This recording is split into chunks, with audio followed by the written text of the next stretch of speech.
Hello and welcome back to the port. I'm the Gaff Major, and this is a review of the Tier 7 Premium Russian Cruiser, the titled Bagration, or P-Bagration, or sometimes being called the Bagman. Now this is a Tier 6 and 7 game of Capture the Base and Estuary on the image of a Fletcher, a York, a Helena, a Cleveland, a Scharnhorst, a KG5. Then a division consisting of a Key, a Champagan and a Georgia. Spawning on the right side, and when taking it a little easy, and we're just going to move up to some islands, I guess you could say, we'll realise why when we look at the armour scheme of the title Bagration. So, historically, none were built, none were laid down. She is a pure paper design ship. She's one of 40 paper designs for a Project 65 light cruiser, which was a post-World War II cruiser concept. There were lots of them. This is just one of them. Hopefully Wargaming don't see it fit to develop all 40 of them. I think they may have developed at least 2 of them. And this variant is the third variant from 1950. So if that puts into maybe a bit of concept, maybe. So in comparison to the Tech Tree Tier 7 cruisers, as always. Oh, spotted. Interesting. Ah, by the Georgia, that's why.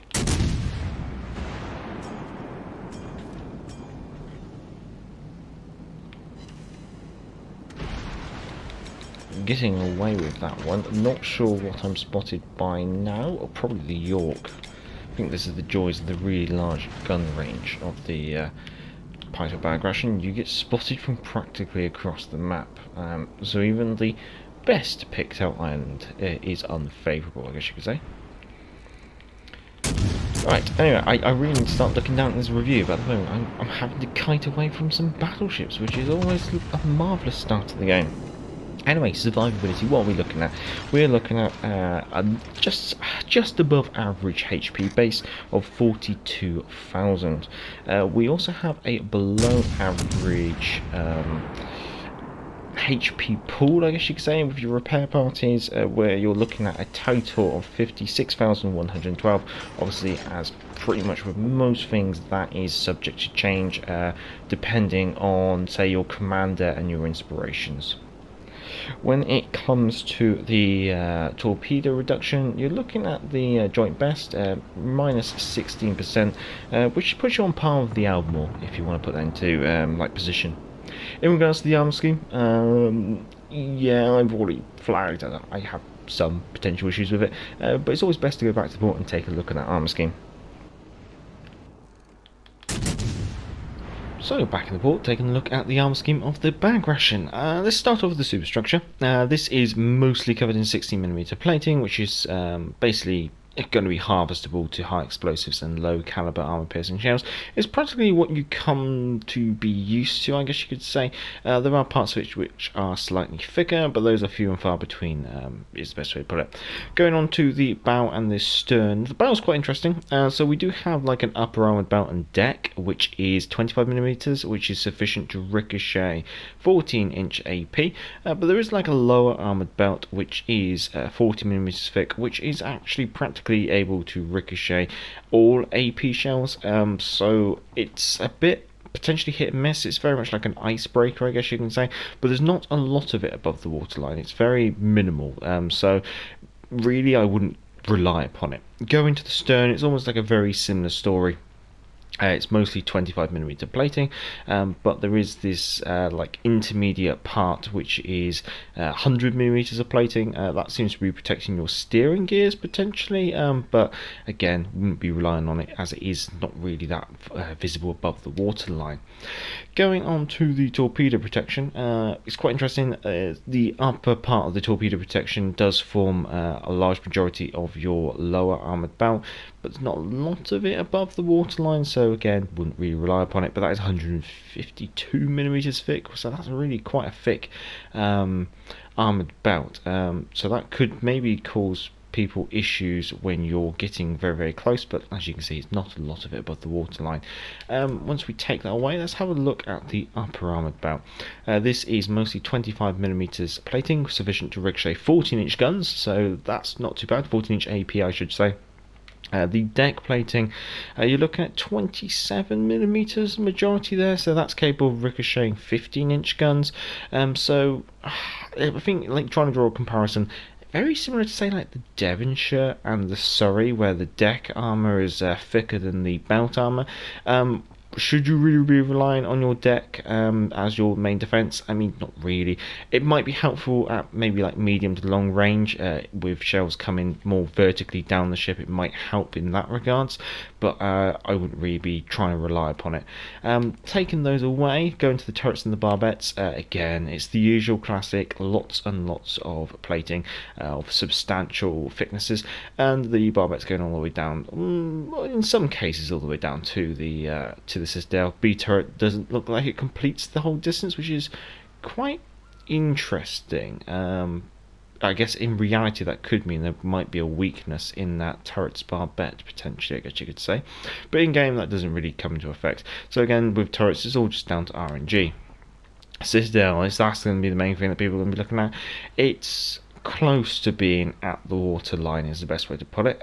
So it's mostly hidden, but there is parts of it which is above the waterline.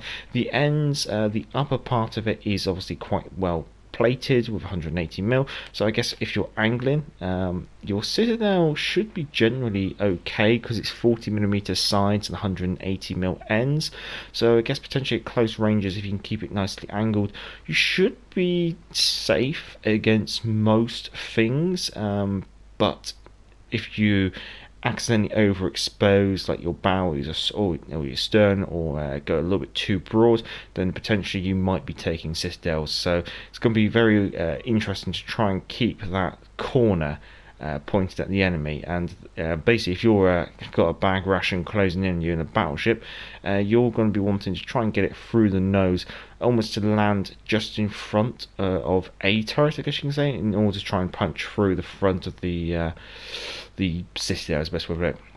Interesting is the slightly spaced armour design that you've got in combination of the torpedo belt and the citadel, which will add up to quite a bit of plating, 152mm on the outside and 40mm on the inside, so that could be quite interesting, almost a bit like an armadillo, tough on the outside, soft in the middle. Bagration, armour wise, not exciting, but not terrible either. So let's get back to the game and see how we're doing. So welcome back. So I think summary of the armour scheme is you have a tier 6 cruiser armour scheme at tier 7. So there's not going to be many ships that you actually come up against where the armour scheme will be effective against in regards to battleship AP. Going on to the artillery, we are looking at 9 7.1-inch guns mounted in 3 treble gun turrets. We have A turret with B turret super firing up front, and then we have Y turret at the rear. These guns will be offering you the longest range for the tier, which is 16 kilometers. They do have an average reload time of 11 seconds. They also have the third best turret traverse of 22.5 seconds per 180 degrees of rotation. When it comes to the shells, your high explosive shells will be offering you the second lowest HE shell damage of 2,500, and also offering you the second lowest fire chance of 13%. When it comes to your armor piercing shells, it's not really much better. You're looking at having the average AP shell damage of 4,550. Finally found a spot where I'm not going to get spotted, and there's nothing to shoot, ironically. So, with those shell damages and fire chances combined with your average reload time, you are looking at having the second worst HE DPM, the fourth lowest fires per minute, along with the second worst AP DPM. Ironically, for this ship, all your special traits are in regards to your guns. Basically, you have superior AP penetration, sure shot, which basically means the guns are potentially a bit easier to aim. Most of that it seems to be in regards to the actual grouping of the shells, and when you consider you're looking at such poor shell qualities, the ability to put more on target per volley in comparison due to the dispersion, etc., is actually unthankful is the best way to put it. You've also got reaching out, which yeah, basically represents your long gun range, I guess you could say. In regards to the torpedoes, you are looking at having 2 quintuplet launchers, one per side. These offer you 5 torpedoes per tube, and as you can see, you've got narrow and widespread, and they do give you quite reasonable standard arcs, I guess you could say. Now, these do have the longest reload of 131 seconds. That's mostly due to the number of tubes per launcher. Now, they do have a below average damage of 14,400 and a below average range of only 8 kilometers. But be thankful you have torpedoes, I guess. It could be worse. Now, they do have the second slowest speed of 55 knots, along with the second shortest detection of 1.1 kilometers. So what this means is, should your torpedoes be detected by sonar or an aircraft, then the enemy will have plenty of time to respond to those torpedoes. However, should the torpedoes be able to close into the detection range of 1.1 kilometers, the enemy won't have much time in order to respond to those. So should they be broadside onto these torpedoes, it pretty much should be a done deal. Obviously subject to their torpedo reduction and overall HP. Now, going on to the manoeuvrability, you are the second fastest at 34.5 knots, but you do have the largest turning circle of 890 meters. You do also have the fourth slowest rudder shift of 10.5 seconds. When it comes to concealment, this is definitely not a feather in her cap. She has the second worst detectability by sea of 14 kilometers. She has the worst detectability by air, which is 8 kilometers, and the worst detectability from firing in smoke of 7.8 kilometers. In regards to consumables, in the first slot you can either take 2 sonar or 2 defensive AA consumables. Defensive AA consumable is that typical AA consumable which improves your average A damage for a duration of time, whereas the sonar is your classic sonar for a tier 7 cruiser. This having a 96 second duration, 180 second reload, being able to detect ships at 4.4 kilometers and torpedoes at 3.1 kilometers. In your other slot, you have the classic repair party for a tier 7 cruiser. In this case, it has the ability to heal 252 HP per second for 28 seconds, meaning that a single repair party will be able to recover you in the region of 7,056 HP, obviously subject to commander traits and inspirations. Now, as always, down in the description will be the modules and the command build used. In this case, I've taken Aim Systems Module 1, Propulsion Module 2, Steering Gears Module 3, and Gunfire System Module 2. And as per pretty much all premiums, she does come with a Type 9 permanent camouflage. Now, ironically, I think this has been one of the games where I've been able to actually crack on the review quite nicely, but not actually been able to get too involved with the game, so it'll be amusing to see exactly where I end up being positioned on the end table. My overall opinion of the Bagration is, she's alright, is the best way to put it. I think the biggest feather in her cap is just her gun accuracy, but then her gun DPMs are quite low. She's not a very survivable unit if she's focused by the right guns and the right ammunition. Furthermore, yeah, so you just end up playing her at long range. It's not really a play style I particularly enjoy. If I, or at least I would prefer if she was a bit more survivable, I guess you could say. So all in all, I think, in comparison to, say, previous tier 7 cruiser awards, she's definitely not the best. She's potentially somewhere between some of the more lackluster submissions we've had, I guess you could say. That's going to be the end of the game. So, my opinions, obviously it is my opinion, but in general she just seems to be like a bit average, I guess you could say, and nothing really generally special. Oh, some accommodations, could do with those. So, a rather dismal game, I guess you could say, only doing 47,000 damage and setting 3 fires from 73 hits on target, so particularly nothing really special happening in that game. Team results are coming pretty low on the table, which is to be expected for that kind of input. Maybe it's just me.